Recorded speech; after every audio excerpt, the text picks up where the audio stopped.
Mi nombre es Germán Pérez y el día de hoy les voy a hablar un poco sobre la teoría semiótica de Greimas. Greimas nació en Rusia el 9 de marzo de 1917 y murió en París el 27 de febrero de 1992. Fue un lingüista e investigador quien realizó importantes aportes a la teoría de la semiótica, fundando la semiótica estructural inspirada en Ferdinand de Saussure y Louis Chenslev. Pero, ¿qué es la semiótica? Para Greimas, la semiótica es la disciplina que intenta explicar cómo se produce y cómo se capta el sentido, y cómo éste se produce y se recepciona por medio de la materia significante. Y él dice que esta materia es significante porque tiene forma y tiene contenido. Además, Greimas aportó gran parte de su semiótica al plano narrativo. Este plano narrativo se construye en tres niveles: estructura fundamental, estructura narrativa y estructura discursiva. La estructura fundamental se ocupa básicamente del análisis del plano y del contenido. Esta estructura fundamental se divide en cuatro partes fundamentales: los fonemas, que son las unidades mínimas de comunicación; los semas, que son los rasgos de significado o las unidades de significación de toda palabra; los sememas, que son conjuntos de semas que definen el significado completo de una palabra; y finalmente las categorías elementales, que son las que vinculan y agrupan los sememas. Como podemos ver, este es un sistema que agrupa todos los términos en diferentes categorías. Por ejemplo, para entender un poco mejor esta estructura fundamental, vamos a plantear un ejemplo. En este ejemplo vamos a tomar la palabra martillo. Los semas de esta palabra son los rasgos de significación, es decir, es una herramienta, se usa en diferentes oficios y tiene mango.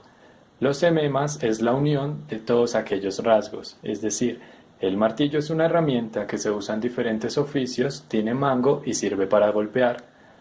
En categorías elementales necesitaríamos otro elemento para volver a hacer una unión. En este caso utilizaríamos la palabra serrucho. Los semas de la palabra serrucho serían: es una herramienta, se usa en diferentes oficios, tiene mango de madera y sirve para cortar. Los semas serían: el serrucho es una herramienta que se usa en diferentes oficios, tiene mango de madera y sirve para cortar.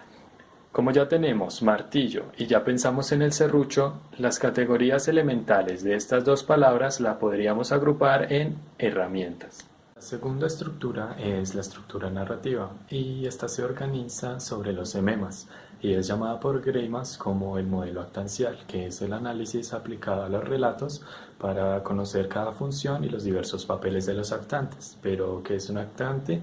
Se puede definir en su ser y en su quehacer, en otras palabras, lo que es y lo que hace. Además, Greimas nos dice que trabajan bajo la manipulación, es decir, la acción sobre el otro, y también sobre la sanción y el reconocimiento. Greimas nos dice que existen 6 actantes y que estos tienen una relación entre sí. Los actantes son sujeto, objeto, destinador, destinatario, ayudante y oponente. Para entender un poco mejor esta segunda estructura, la estructura narrativa, he decidido desglosar un poco el modelo actancial. Como les venía contando antes, este modelo actancial tiene 6 actantes, y entre estos actantes guardan relaciones. Los primeros 2 actantes son sujeto y objeto. Estos 2 actantes guardan una relación de deseo. Los segundos son destinador, destinatario, y estos guardan una relación de mandato. Los terceros son ayudante y oponente, y estos guardan una relación de poder.